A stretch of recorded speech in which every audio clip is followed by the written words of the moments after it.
बच्चों हमारी अगली प्रश्नावली है प्राचलिक फलनों के अवकलज। इसको अपन को समझने के लिए पहले आपको ये समझना पड़ेगा। देखिए y बराबर साइन एक्स, यहां पर आप x का मान बदलेंगे तो y का मान बदलेगा। तो y का मान किस पे डिपेंड करता है? x। 30 रहेगा तो 1/2, 45 रहेगा तो समझ। y को कहते हैं परतंत्र चर। क्या कहते हैं? क्योंकि इसका मान x पे डिपेंड करता है। किस पे डिपेंड करता है? और x को बोलते हैं स्वतंत्र चर। ठीक है, जो स्वतंत्र है आप मान रखते जाओ y का मान। यही इन दोनों में संबंध है। क्या है संबंध?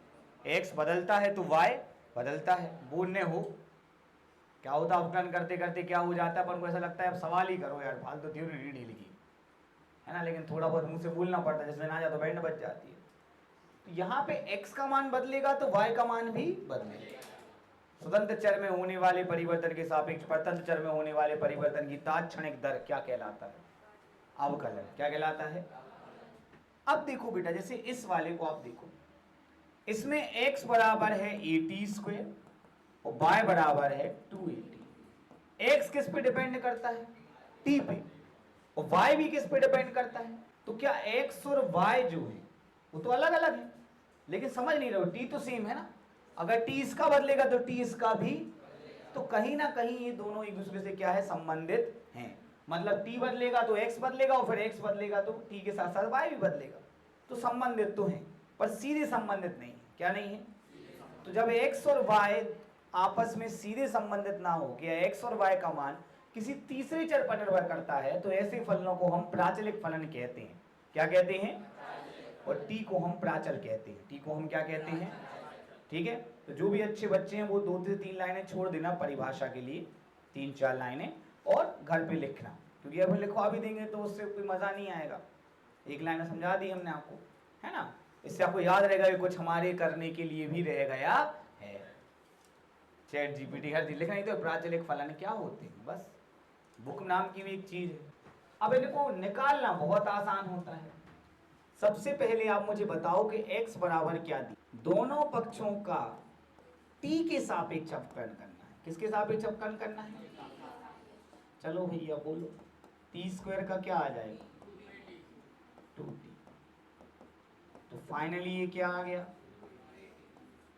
dx/, इसको दे देना समीकरण दूसरा। कल बोलो y बराबर dx कौन बोला रे? dy/dt।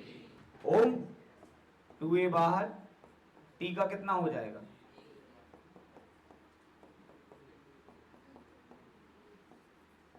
dy/dt। समीकरण नंबर 2।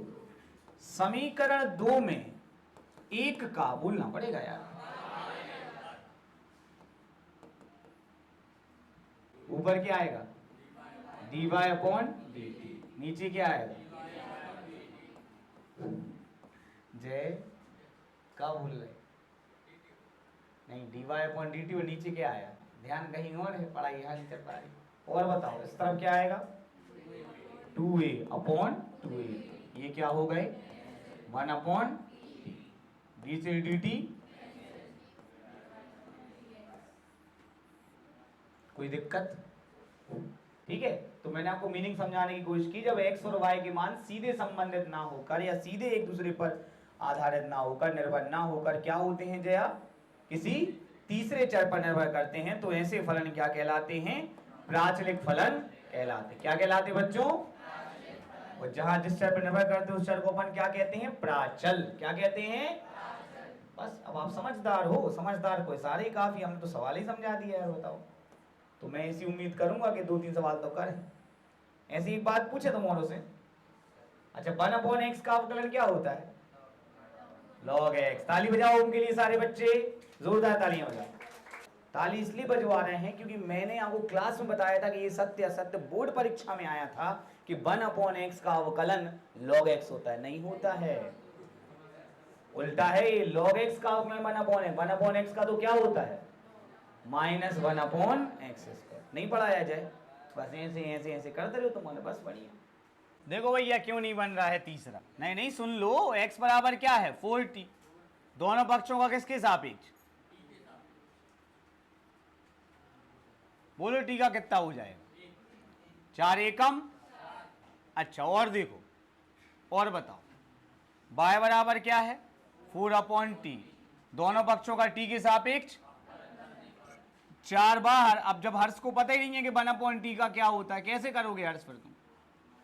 या तो हर्ष को पता हो कि 1/t का क्या होता है, और मान लो नहीं आ रहा याद, फिर ऊपर ले जाओ। तो भाई तो बात है कि जो पढ़ने वाला बच्चा है t की पावर -1 आगे आ गई, t की पावर -1 हो गया t की पावर है। लेकिन ऐसा कब तक करोगे यार तुम लोग? कितना टाइम लगेगा? सिखाए इतनी मुश्किल से। बड़े भैया ऐसे नहीं चलेगा, जे भूल भुलैया, पगला हो जाओगे तुम।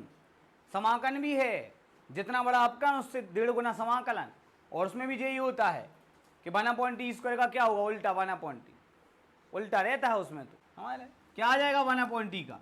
-1/t, -4/t²। समीकरण 2 में समीकरण 1 का क्या करने पर? क्या कर रहे हो यार चचा? बड़ी मुश्किल में तो कभी कोई सरल चीज आती है जाए, और अभी भी लोग ऐसे कर रहे हैं। 4 से 4 क्या हो गया? क्या आ गया? माइनस। किस किसने कर लिया था? कर ही लेना था यार। चलो लिखना बंद करो, थोड़ी टफ सवाल हो तब बात अलग। अब देखो भैया लिखना बंद कर दो दादा, तुम्हारे से बार बार कह रहे हूँ। ये क्वेश्चन कब आया? ये वाला कितने मार्क्स का आया है? अरे 2 से ज़्यादा डिजर्व ही नहीं करते ये। और इसके बाद वाला कब आया है? हाँ, वो भी कितने मार्क्स का आया है? पिछले साल ही अगर पढ़ने वाले ढंग से पढ़ लेते कि भैया जब दिख रहा हो कि जो आ रहा हो टाइप, और सबसे बड़ी बात है टफ हो तो बात अलग। अब इसमें आगे आएंगे रियल में टफ क्वेश्चन। साइन कॉस के अवकलन करना कौन सी बड़ी बात है? चलो अब बातें बंद करेंगे। ये सवाल पिछले साल पेपर में आया था, कुछ नहीं, बिल्कुल नहीं है ना, मतलब कुछ है ही नहीं ये सवाल। तो x बराबर क्या है इसमें? a cos theta. दोनों पक्षों का थीटा के सापेक्ष अवकलन करने पर, बच्चों cos थीटा का अवकलन कौन बोलेगा? बिल्कुल सही जवाब, माइनस साइन थीटा। तो यहां से dx/d theta minus a sign. वहां भैया t प्राचल था तो t के सापेक्ष अवकलन किया था, यहाँ थीटा। दूसरा y बराबर b, दोनों पक्षों का थीटा के सापेक्ष अवकलन करने पर साइन थीटा का अवकलन क्या होता है? b cos theta dy/d theta. इसको समीकरण 2, इसको समीकरण 1। समीकरण 2 में समीकरण 1 का भाग। तुमको ऐसे नहीं लिखना है जया, तुमको पूरा लिखना है। समीकरण 2 में समीकरण 1 का भाग देने। dy/d थीटा ऊपर आएगा, dx/d थीटा नीचे आएगा। इस तरफ अगर हम dy/d थीटा का मान लिखें तो वो है b cos थीटा, और ये माइनस a साइन। अच्छा एक बात बताओ, ये सवाल किसी का गलत होता होगा? सबका गलत होता है, सबका। उल्टा कर देते हैं, ऊपर जो लिखना था वो नीचे लिख देते, नीचे जो लिखना वो ऊपर। अपन भाई ने को भी चेक करी, भाई को तो पता है सब, इसलिए एकदम जो हम कह रहे हैं उसको सुन रहे, उनको लिख लिया करो तुम। तो सर ने कहा था कि बच्चे जब पेपर में करते तो उल्टा कर देते, तो तुम्हारे दिमाग में बन जाएगा भाई उल्टा तो नहीं कर। समझ गए? जब टेस्ट देते हो तुम लोग, नंबर कम आते तो कभी इस बात को नहीं सोचते कि हमारे नंबर क्यों कहा। ठीक है यार, आज लोग देते नहीं है टेस्ट। अपन क्यों लेते? मज़ा आ रहा है क्या? इसलिए कि बच्चों की गलतियां हों यहाँ, उनको चले बताओ, अरे और बताओ क्या गलती कर दी। एक बार गलती करी, दिमाग को थोड़ा सदमा लगता है, तो अगली बार वो उस क्वेश्चन को तो ढंग से करता है, इसमें तो सड़ा था ऊपर का नीचे। कठिन हो ना बने तो एक समझ में आता है चलो प्रैक्टिस कम है या कुछ भी, लेकिन सारे क्वेश्चन गलत हो जाए तो लगता है अरे यार जो गलत नहीं होती। ये अफसोस अब खत्म हो गया है, जिस कारण बहुत प्रॉब्लम हो रही है। देखो पहले माइनस आगे आ गया, b/a, और cos/sin क्या होता है? cot theta. कोई दिक्कत? कौन कौन है जो ये क्वेश्चन कर सकता है? देखो असल में ये क्वेश्चन किताब में नहीं है, ठीक है, पर अब है तो वही ए से ए क्या हो जाएगा? उसमें ए और बी था तो कैंसिल नहीं हुआ, इसमें ए से ए क्या हो जाएगा? तो कर लो फटाक से।